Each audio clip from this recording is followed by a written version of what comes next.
압권 시작합니다. 인생의 가장 큰 고민, 짜장면 먹을까 짬뽕 먹을까. 버금가는 벤츠 사야 되나 BMW 사야 되나. 유정훈 기자, 벤츠 사야 됩니까? BMW 사야 됩니까? 자기가 좋아하는 거 사면 되죠. 그래도 지금 어때요? 그게 참 재밌습니다. 두 브랜드가 진짜 100년 넘게 지금 싸우고 있고 국내에서만 싸우는 게 아니라 해외에서도 우리나라에서만큼 치열하게 싸우고 있거든요. 네. 그러다 보니까 두 브랜드에 관한 여러 가지 수식어들이 많아요. 제일 유명한 거는 차는 벤츠지, 이런 말 들어보셨죠? 네. 사람들 머릿속에는 아씨 좋은 차 탈 거면 당연히 벤츠 타야 되는 거 아니야? 어르신들은 벤츠는 타야지. 벤츠는 맞아요. 타야지. 예. 그리고 또 다른 말로는 늙은이들은 벤츠, 젊은이들은 BMW 이런 말도 있고요. 직진은 벤츠, 코너는 BMW 뭐 이런 것도 있고 여러 가지 말이 많습니다. 네. 그러다 보니까 이제 두 브랜드 간의 경쟁의 역사, 그리고 또 어쩌면 조롱과 헌정의 역사도 굉장히 깊거든요. 네. 일단 먼저 한번 재미있는 광고부터 하나 보고 가실까요? 이게 어떤 광고냐면은 BMW가 창립 100주년을 맞이했을 때 그때 이제 벤츠가 여기에 대해서 헌정하고 축하하는 영상을 하나 광고로 냈습니다. 이야, 훈훈한데요? 이게 사실 보시면 워딩 자체는 굉장히 단순하거든요. 100년 동안 경쟁해서 너무 고맙다 네. 이렇게 딱 쳤잖아요. 그리고 나면서 솔직히 그전 30년이 너무 시시했다 그 말이었거든요. 우리가 독주를 해온 시장에 니들이 뒤늦게 참여를 했구나. 네. 아유 우리 동생 100년 동안 고생했어. 약간 이런 우쭈쭈 해주는 그런 네. 느낌의 광고였거든요. 근데 보다 보니까 처음에는 다들 아우 진짜 훈훈하네라고 생각을 했다가 뒤에 워딩을 보고 살짝 역시 둘은 경쟁 관계였군 이걸 알게 된 건데, 그리고 나서 이제 몇 년 뒤에 BMW가 여기에 또 복수 아닌 복수, 그리고 이제 헌정과 약간의 좀 위트를 섞은 또 광고를 하나 냈거든요. 네. 이거는 엄청난 히트를 쳤던 광고입니다. 이것도 한번 보시죠. 이게 지금 여기 흰색 코스염 있는 분 있죠. 네. 이 사람이 바로 이제 벤츠 회장이 직업이라고 했던 사람, 디터 제체 회장입니다. 네. 전 벤츠의 회장인데 이 사람이 43년 동안 벤츠맨으로 있었어요. 이제 엔지니어로 입사를 해서 나중에 이제 CEO 의장까지 올라갔던 그런 사람인데 은퇴를 하면서 지금 벤츠 차를 타고 은퇴를 했잖아요. 네. 그런데 차고지를 여니까 갑자기 BMW의 플러그인 하이브리드 전기 스포츠카인 i8를 타고 가버렸죠. 네. 이 광고가 담고 있는 메시지가 굉장히 많아요. 이제 본인이 43년 동안 벤츠에 속해서 일을 했지만 은퇴 뒤의 삶은 BMW와 함께 합시다. 그러니까 이런 의미를 갖고 있고, 거기를 이제 축약시켜서 보여주는 게 바로 이제 그 차량들의 모습인데, 화면 중간에 이제 차고지 문이 딱 열릴 때 보면은 네. 제일 먼저 벤츠 차량이 살짝 보입니다. 차고지가 딱 열리죠. 나옵니다. 저거요. 지금 보시면은 차고지가 열릴 때 처음에 딱 보이는 차량이 올드 벤츠, 완전히 옛날 벤츠가 있잖아요. 네. 이게 W180이라고 하는 벤츠 1세대 모델이에요. 그러니까 과거예요, 과거. 네. 그런데 BMW의 미래를 상징하는 전동화 차량이 싹 나오는데, 심지어 아주 멋진 스포츠카잖아요. 네. 여기에 지금 디터 제체 회장이 딱 타고 있는 모습이 나오죠. 그러면서 슝 갑니다 이제. 지금까지 고생하셨으니까 일할 때는 벤츠 탔지만 앞으로 남은 여생은 BMW와 함께 즐겁게 갑시다 라고 네. 하는 그런 이야기인데요. 이게 사실은 이분이 디터 제체 회장이 아니에요. 그래요? 네, 디터 제체 회장이랑 똑같이 생긴 대형 모델을 쓴 거거든요. 뭐야? 이거 나왔을 때 다들 난리가 났던 게, 아니 어떻게 벤츠맨이 네. BMW 광고에 나오고 심지어 BMW 차를 타고 마지막에 떠나는 장면을 이렇게 훈훈하게 보여줄 수 있냐.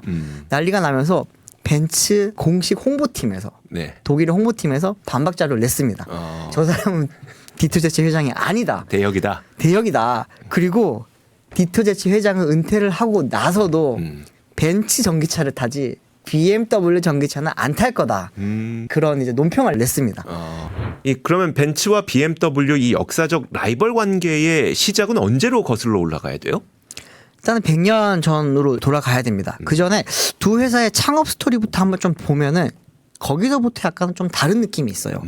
벤츠 같은 경우에는 칼 벤츠가 회사를 만들었고 내연기관을 만들었고, 이렇게 뭔가 지금 테슬라의 일론 머스크의 1인 체제로 가는 것처럼 뭔가 좀 강력한 대주주, 강력한 CEO가 이끌어가는 느낌이 있었다면은 BMW 같은 경우에는 시작 자체부터 굉장히 혼돈의 시기였거든요.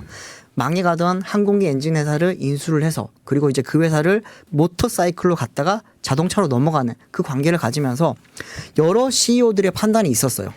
근데 창업도 혼자 한 게 아니고요. 프란츠 요세프 포프라고 하는 사람 그리고 막스 프리츠라고 하는 사람이 둘이 친구인데 칼 프리드리히 라프가 원래 갖고 있던 그 항공기 엔진 회사를 인수를 하면서 네. 시작이 된 게 BMW거든요. 그처럼 이제 회사의 시작 자체부터 뭔가 좀 다른 느낌으로 시작이 됐고 그러다 보니까 나중에 경영하고 차량이 만들어지는 과정도 보면은 지금 두 회사가 보면 비슷한 듯 다르잖아요. 네. 그런 것도 어떻게 보면은 창업 시작 전부터 뭔가 좀 다른 느낌으로 시작돼서 그렇게 된 게 아닌가 싶어요. 그러면 벤츠와 BMW 간의 싸움은 언제부터 시작된 거예요? 그 싸움은 1916년도에 이제 BMW가 설립이 되면서부터 시작이 됩니다. 1886년도에 최초의 내연기관 자동차는 칼 벤츠가 만들었죠. 그리고 나서 30년 동안은 사실 뭐 내연기관이라고 할 수 있는 차량 자체가 유럽에서는 없었어요. 그냥 벤츠 차량을 가지고 다들 비슷한 차를 만들고 그런 뭐 여러 가지 회사들이 나타났다 사라졌다 이런 이야기가 있다가 이제 1916년도 때 BMW가 등장을 합니다. 네. 그런데 BMW는 이름 자체가 원래 바이에른에 있는 엔진을 만드는 회사라고 하는 그런 의미를 갖거든요. 근데 이제 처음부터 차를 만든 건 아니에요. 원래는 항공기 엔진을 만들던 회사에서 시작을 했다가 이제 그 회사가 점점 어려워지면서 그걸 인수를 해서 만든 게 BMW였고 처음에는 모터사이클을 만들었죠. 오. 우리가 흔히 말하는 오토바이. 아, 네. 네, 그런 이제 바이크를 만들다가 그러다 1920년대부터 이제 본격적으로 자동차를 만들기 시작을 했습니다. 그때부터는 이제 BMW와 벤츠와의 뭐 본격적인 경쟁 관계가 시작되지 않았겠냐 싶은데 사실 그때 BMW는 상대가 안 됐어요. 아유, 신생 기업인데요. 네. 그쵸. 요즘도 보면은 역사와 전통이 있는 자동차 회사들은 여전히 계속 잘 나가고 네. 뒤에서 따라가는 회사도 힘들잖아요. 그때도 똑같았어요. 그때 당시에 자동차는 정말 고가품이고 탈 수 있는 사람이 많지도 않고 근데 BMW 뭐 항공기 엔진 잘 만들었어. 근데 차는 엔진이 크지만 네. 엔진이 다가 아니거든요. 여러 가지 만드는 기술도 필요하고 그러다 보니까 그 부분을 잘 못했어요. 그래서 사실은 BMW가 좀 힘들었습니다. 그렇게 누적적인 적자가 한 20-30년 동안 쌓이다 보니까 1950년대에는 회사가 넘어갈 뻔했어요. 회사 휘청거릴 때 그때 BMW를 살려고 했던 회사가 어디냐? 다임러 벤츠입니다. 그래서 벤츠에 속할 뻔했던 거예요. 그때 네. 당시에. 그러다 보니까 이제 BMW의 주주들이 절대 안 된다. 어떻게 우리가 다임러의 밑으로 들어가냐? 안 된다고 하면서 그때부터 이제 주주들이 막 반대 운동을 하고 여러 가지 했어요. 그리고 이제 BMW 자체적으로 그러면은 우리가 살아남을 수 있는 새로운 차를 만들어야 되겠다. 그때 이제 뭐 아시겠지만 벤츠는 고급차의 대명사였고 그리고 2차 세계대전 이후에는 우리가 흔히 알고 있는 E클래스의 전형이라고 할 수 있는 차량 W15라고 하는 차량이 나오면서 소형차도 벤츠가 다 씹어 먹고 있었습니다. 네. 그러다 보니까 BMW 설 자리가 없잖아요.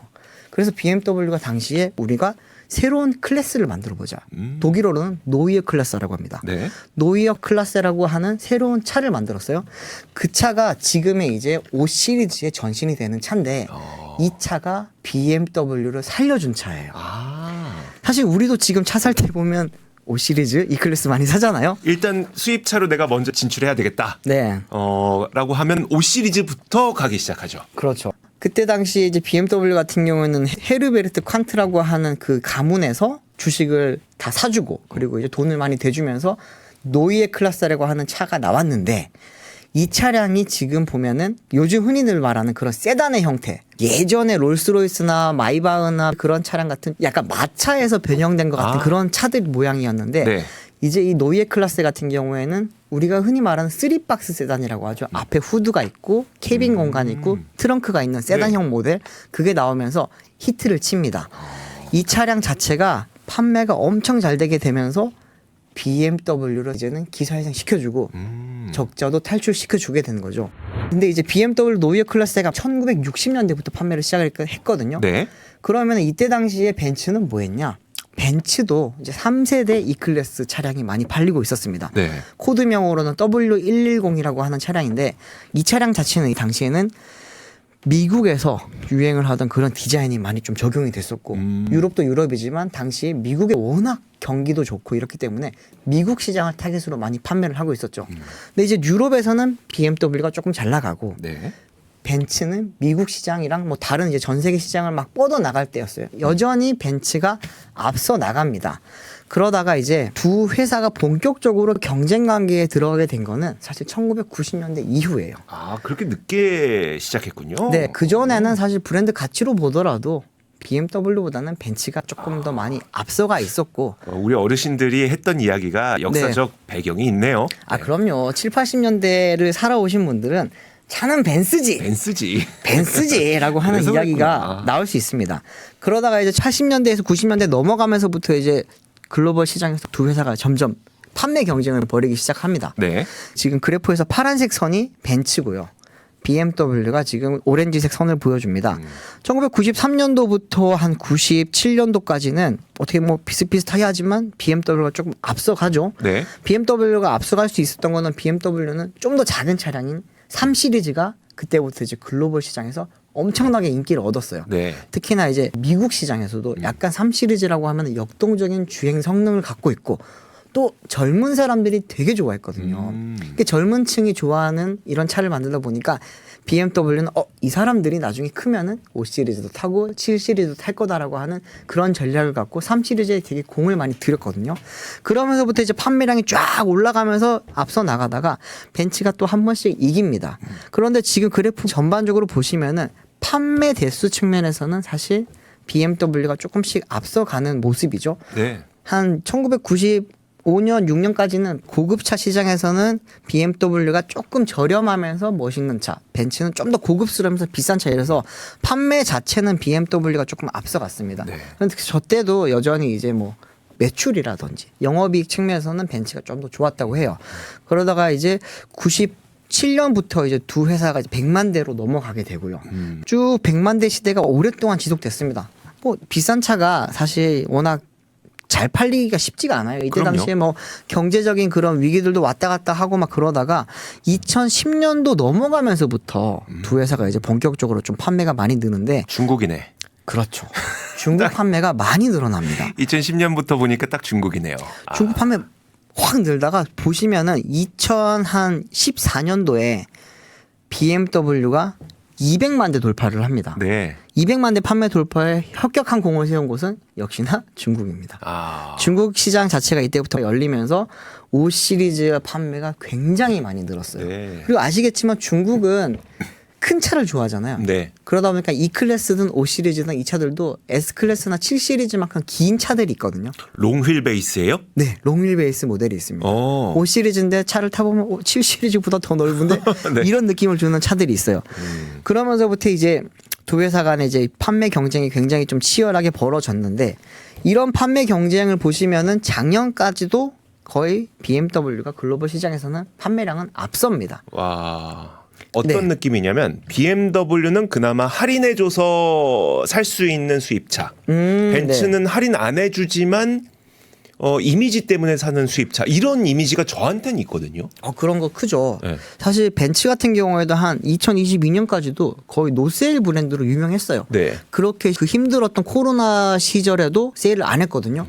그런데 BMW는 한 10% 할인 못 받으면은 바보 취급당하고, 네. 조금 잘 설득하면은 1,000만 원 할인도 받고 막 그랬던 브랜드긴 해요. 네. 그러다 보니까 영업이익 측면에서는 사실은 벤츠가 월등히 앞섭니다.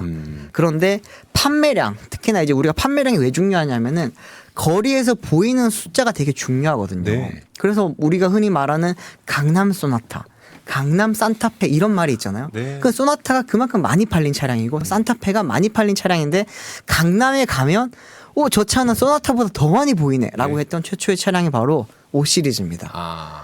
BMW 5 시리즈가 강남에서 사모님들 사이에서 엄청 많이 팔렸죠. 네. 그러면서 이제 소나타보다 더 많이 팔린다고 그렇게 강남 소나타라는 이름을 얻었던 건데, 국내 판매를 보시면은 정말 비슷비슷하게 왔어요.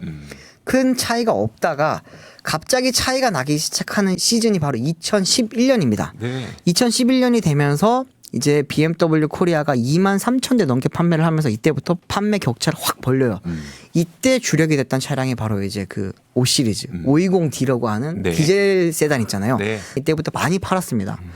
격차가 점점 많이 벌어져요. 2011년만 하더라도 이제 19,500대 대 2,300대 정도였는데, 2012년이 되면은 벤츠는 여전히 2만 대 조금 넘게 팝니다. 네. 그런데 BMW는 2만 8천 대를 판매를 하고요.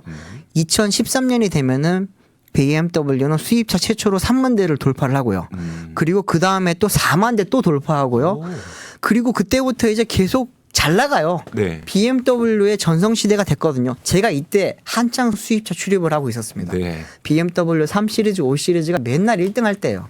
그러다가 2016년도 때 갑자기 BMW와 벤츠의 순위가 바뀝니다. 네, 무슨 일이 있었던 건가요? 이제는 약간 잊혀지긴 했는데 불자동차 이야기 기억나시나요? 네.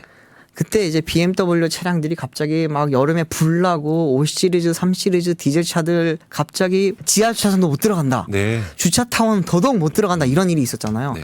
그때 이제 BMW 디젤 엔진에서 어떻게 좀 문제가 있었던 거예요. 그때 당시에 이제 녹스라고 하는 질소산화물을 네. 걸러주는 DPF와 EGR이라고 하는 장치가 있는데 여기서 조금 문제가 있었거든요.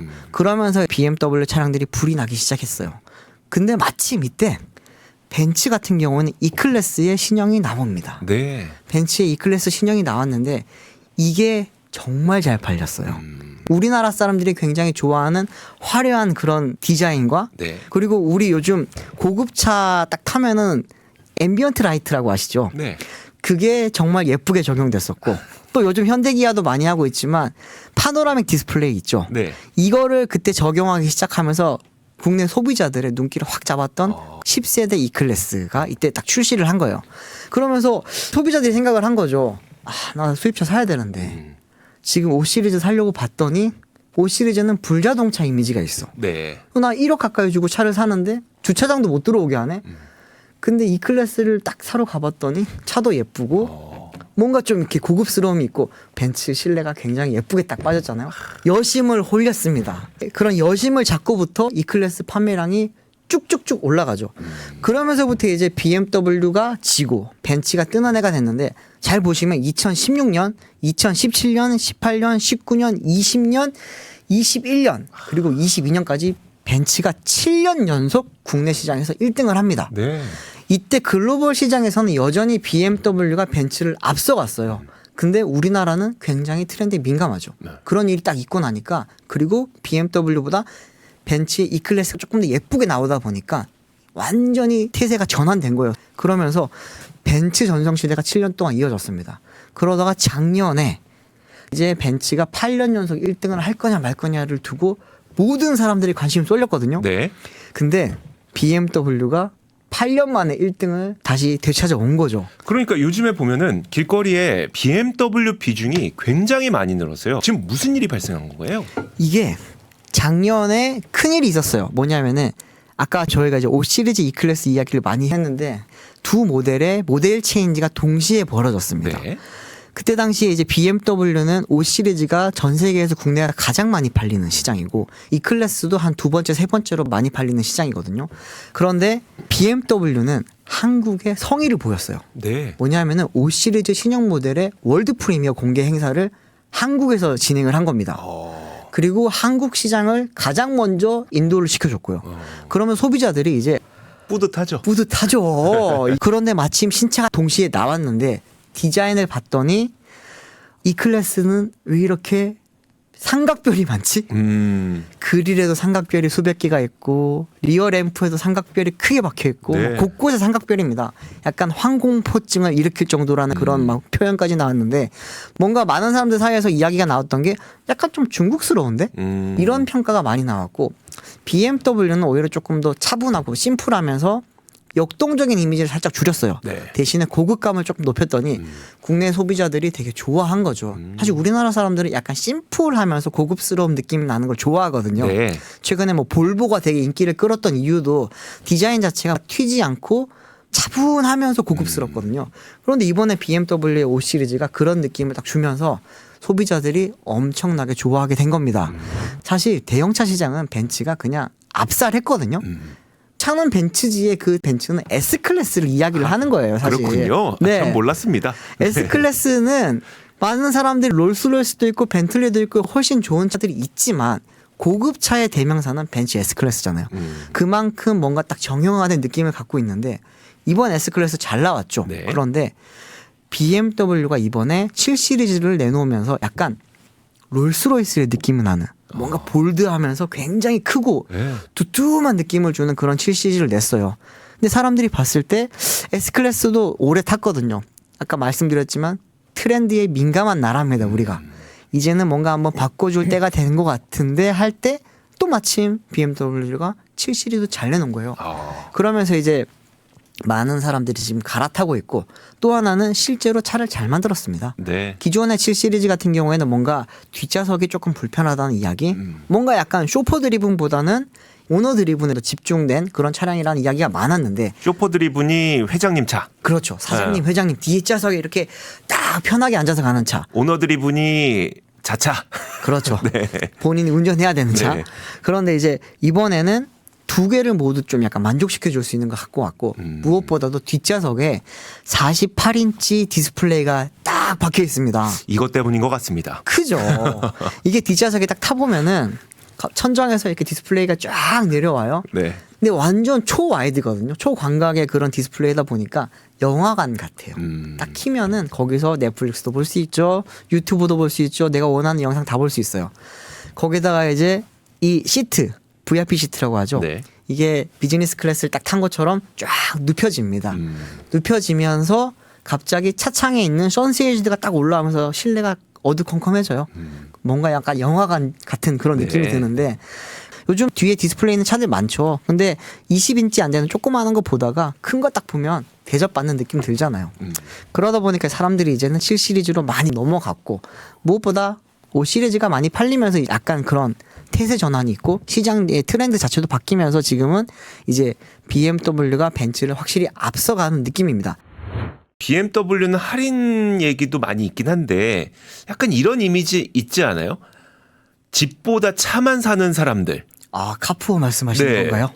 그쵸. 몇 년 전까지만 하더라도 흰색 3 시리즈를 타고 다닌다. 그러면은 뭔가 약간 카푸어의 이미지, 특히나 구형 3 시리즈 그런 이미지가 있었죠, 확실히. 네. 그런데 그 이미지가 요즘 좀 바뀌었어요. 뭐냐면 요즘은 흰색 구형 E클래스를 타고 다니는 사람들이 카푸어가 많더라 라는 게 사람들 사이에 인식이 생기고 있는데 그게 단순히 카푸어뿐만이 아니라 좀 약간 음지에 계신 분들이나 그런 느낌이 나는 분들이 타는 차 아니야? 라고 하는 인식이 요즘 많이 퍼지고 있어요. 그러다 보니까 E클래스 판매가 조금 더 줄고 있지 않나라는 그런 생각도 들고요. 사실 이게 올해도 계속 이어지고 있어요. 올해 같은 경우에도 지금 판매량을 보시면은 제가 1월부터 4월까지 월별 판매량을 한번 가져와 봤거든요. 네. 이제 오렌지색이 BMW고 이제 파란 선이 이제 벤츠인데 1월, 2월, 3월 전부 다 BMW가 이겼습니다. 그리고 이제 4월 달에 잠깐 벤츠가 역전을 하기는 했는데 누적 판매 대수를 보시면은 벤츠 코리아는 한 17,400여 대를 지금 판매를 했고 BMW 코리아는 22,700여 대를 판매를 했습니다. 아직까지 좀 확실하게 앞서가고 있는 분위기죠. 근데 이제 이렇게 많이 팔 수 있는 주력 모델은 뭐 역시나 5 시리즈와 E클래스의 경쟁인데 판매 경쟁도 굉장히 심각하지만 광고 경쟁도 되게 치열했거든요. 네. 그런데 이제 뭐 미국처럼 직접 비교 광고를 할 수는 없더라도 두 모델이 이제 얼만큼 우리 차의 성능이 뛰어난지를 막 알리는 광고를 했는데 먼저 BMW 5 시리즈 같은 경우에는 239라고 하는 4세대 5 시리즈가 있는데 이게 역사적으로 가장 성공적인 5 시리즈라는 평가를 받고 있고 또 M5 아시죠? 고성능차. M5 광고가 완전히 히트 쳤던 게 있어요. 이거 한번 보실까요? 지금 보면은 사막에 뭔가 오고 있죠? 엄청 빠른데요? 이게 이제 그 마하 1.6의 속도를 내고 있는 그 로켓 차량이라고 할 수 있는 건데 이걸 지금 어떤 게 찍고 있는 거예요. 지금 보면은 네. 뭔가 따라가면서 찍고 있으니까 이걸 지금 이렇게 보여주는 그러게 거잖아요. 누가 찍었어요? 이 광고의 포인트는 잠깐만. 자 보세요. 지금 이 차가 멈춥니다. 지금까지 BMW의 빗자루도 안 보이죠. 네. 근데 누가 와서 지금 카메라 렌즈를 닦는데 저 마하 1.6의 속도를 내는 차량을 찍은 차량이 BMW의 M5다. 전 세계에서 가장 빠른 차다. 아니 로켓차보다 빠른 차여야 되겠네요. 네. 이게 과대 광고로서 되게 비판을 받은 게 아니고 네. 당시에 이제 M의 그런 성능을 극대화해서 보여주는 광고라고 정말 극찬을 받았던 그런 광고고요. 그 다음에 이제 우리가 뭐 이주호 기자도 결혼을 해서 잘 아시겠지만 네. 와이프가 예를 들어서 지금 아기가 나오려고 해요. 얼마나 지금 급박한 상황입니까? 그럼요. 그러면은 내가 막 슈마우나 F1 드라이버처럼 막 빙의하게 되잖아요. 막. 예. 그런데 진짜 F1 드라이버가 와서 운전해주면 어떨까라고 하는 그런 광고인데 보시죠. 자, 자동차가 고장 났네요. 네, 지금 와이프가 오. 만삭이라서 급박한 출산 상황입니다. 직전이에요. 네, 이때 이제 벤츠 CLS 차량에 딱 도착을 하고 니코 로즈버그라고 하는 엄청 유명한 F1 드라이버가 딱 나타납니다. 네. 그런데 뒤에 E 클래스에서 미하엘 슈마가 나타났어요. 그러다 보니까 이제 둘이서 이야기를 하는 거예요. 누구와 차를 타고 가지? 네. 슈머와 차를 타고 갈까? 로즈버그 차를 타고 갈까? 막 이런 이야기를 하는 거죠. 네. 이거 같은 경우에는 CLS와 E클래스의 성능에 대한 것도 보여주고 있지만 이 두 드라이버가 이제 벤츠 소속 드라이버, 그 F1 드라이버인데 네. 이 벤츠의 모터스포츠에 대한 또 그런 경쟁력도 보여주는 그런 광고였거든요. 보면서 이제 우리 차는 엄청나게 뛰어나다. 이 F1 드라이버들도 탈 만큼 뛰어나다라고 하는 그런 성능에 대한 강조. 그리고 이제 엄청난 급박한 상황에서도 네. 우리가 안전하고 빠르게 모셔갈 수 있다라고 하는 그런 이제 의미를 담은 광고였어요. 판매량을 보시면은 BMW 5 시리즈가 지금 7,101대가 팔리면서 이제 베스트셀링카에서도 1등을 달리고 있고요. 이제 E 클래스는 4,189대밖에 안 팔렸습니다. 저기 지금 중간에 뭐 하나 다른 게 하나 있죠? 이거 이렇게 비교해도 되는 겁니까? 테슬라 모델 Y가 지금 2등입니다. 네. 이제는 E 클래스가 5 시리즈뿐만 아니라 모델 Y한테도 밀리는 상황이 된 거예요.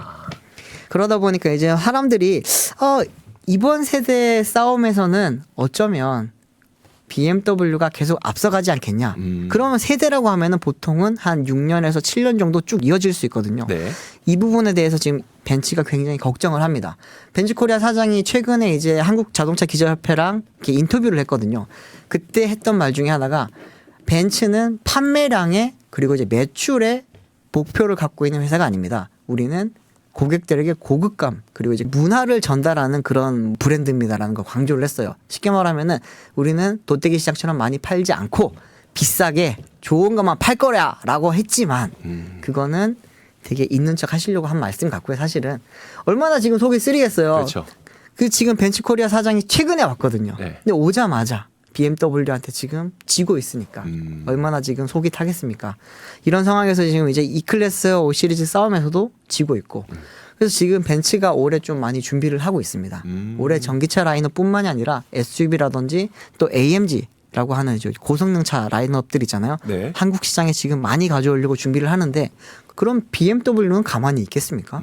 아니에요. BMW도 지금 SUV 라인업이랑 신차를 엄청나게 많이 준비하고 있거든요. 그래서 소비자들은 지금 신났어요, 사실. 신차가 계속 나오는데 네. 둘이 싸움 하잖아요. 네. 그럼 어떻게 됩니까? 할인 안 해줄 것 같은데. 할인 해줍니까? 할인해요, 요즘. 오. 벤츠 노세일 브랜드 아니에요, 이제. 그렇습니까? 네. 정말 충격적인 이야기를 하나 들려드리자면은 전기차가 요즘 잘 안 팔리잖아요. 네. 전기차가 안 팔리는데 벤츠 전기차가 좀 더 많이 안 팔려요. 약간 벤츠 전기차는 지금 EQ 라인업을 보시면은 조약돌 같은 느낌이 좀 주거든요. 네. 왜 그러냐면은 공기 저항을 최소화하기 위한 디자인인데 그래서 사실 벤츠 전기차들이 주행거리도 멀리 가고 괜찮아요. 네. 그런데 아까 말씀하셨지만 차는 좀 멋있어야 되지 않습니까? 이렇게 조약돌 형태의 그런 실루엣이 조금 멋이 좀 떨어집니다. 그러다 보니까 이제 EQ 라인업이 잘 안 팔리는데 노세일 브랜드라고 했던 벤츠가 막 몇 천만 원씩 할인도 해줘요. 그러면서 지금 EQS SUV라고 하는 막 1억에서 2억 하는 그런 차들이 이제는 한 20% 할인을 받고 막 사는 그런 상황이 된 거죠. 네. 근데 이제 BMW는 알아서 세일을 해줍니다. 벤츠가 저렇게 하다 보니까 사실 아직까지 판매량에서 좀 앞서고 있지만 네. 그럼에도 불구하고 이제 벤츠가 쫓아오기 시작하면 언제 또 역전될지 모르잖아요. 그렇기 때문에 지금 소비자들은 어디서 할인을 더 많이 해줄까? 그리고 이제 내가 어떤 디자인을 좀 더 좋아하는지에 따라서 약간 좀 행복한 고민을 가지면서 지금 골라잡고 있는 상황이라고 볼 수 있어요. 그럼 지금은 뭘 사야 됩니까? BMW 사야 됩니까? 벤츠 사야 됩니까? 아, 정말 힘든 질문입니다, 이게. 이게, 글쎄, 저는 사실은 개인적인 취향에 따라서 갈릴 것 같기는 한데, 전기차를 산다면은 조금 BMW 라인업이 좋지 않을까. 근데 이제 나는 그래도 고급차를 사겠다라고 한다면은 그래도 아직은 벤츠 라인업이 좀 좋지 않을까 싶은데 이게 저만의 생각이 아닌 것 같은 게 실제로 글로벌 판매라든지 국내 판매를 보더라도 여전히 S클래스가 7 시리즈보다 많이 팔려요. 네. 그리고 이제 전기차 측면에서는 BMW의 i 브랜드가 벤츠 EQ 브랜드보다 조금 많이 팔리는데 이 글로벌 판매를 봐도 그렇습니다. 제가 정리를 한번 해와 봤는데 벤츠와 BMW의 전동화 차량의 이제 글로벌 판매 비교를 보시면은 작년에 벤츠 그룹은 전 세계 시장에서 전기차, 하이브리드 다 포함한 전동화 차를 40만 1,900대를 판매를 했고요. 네. BMW 그룹은 56만 6,400여 대를 판매를 했습니다. 한 16만 대 정도 더 팔았죠. 네. 그리고 이제 순수 전기차만 보더라도 BMW 그룹은 37만 6천 대 정도 판매를 했고요. 네. 근데 이제 벤츠의 EQ 브랜드는 24만 대 정도 판매를 했습니다. 이것 또한 13만 대 정도 지금 BMW가 더 많이 팔았습니다. 그런데 이게 뭐 차 자체의 좋고 나쁨도 있지만 브랜드의 그리고 회사의 전략도 굉장히 관계가 깊은 게 BMW는 그만큼 전동화를 밀었어요. 그러면서 이제 판매 비중을 보시면은 BMW는 전체 판매 22% 정도를 차지를 하고 벤츠는 20% 정도 차지합니다. 전기차 보시면은 이제 BMW는 전체 판매 15% 정도가 이제 전기차예요. 근데 네. 벤츠는 반면에 한 12% 정도죠. 작년까지는 그래도 전기차 시장이 나쁘지 않았거든요. 근데 올해 조금 약간 힘든 시기를 보내고 있지 않습니까? 성장 둔화 이야기 나오고 중국 차들이 막 범람을 하고 있고 사실 두 브랜드는 중국 차의 타격이 조금은 덜해요. 워낙 고급차기 때문에 그래도 판매량이 좀 많이 줄고 있기는 한데 그래도 보시면은 BMW 올 1분기 전동화 전체 판매는 12만 2,600대로 한 11% 정도 성장을 했습니다. 그런데 반면에 벤츠 같은 경우에는 9만 대 정도 팔면서 2% 정도 판매량이 줄었어요. 순수 전기차만 보더라도 BMW는 8만 2,700대를 판매를 하면서 27.9% 성장했어요. 네. 되게 지금 요즘 전기차 성장이 좀 쉽지 않은 상황이고 시장 전체 성장세를 보더라도 한 20% 초반대 지금 성장세인데 전체보다 높은 성장을 한 거죠.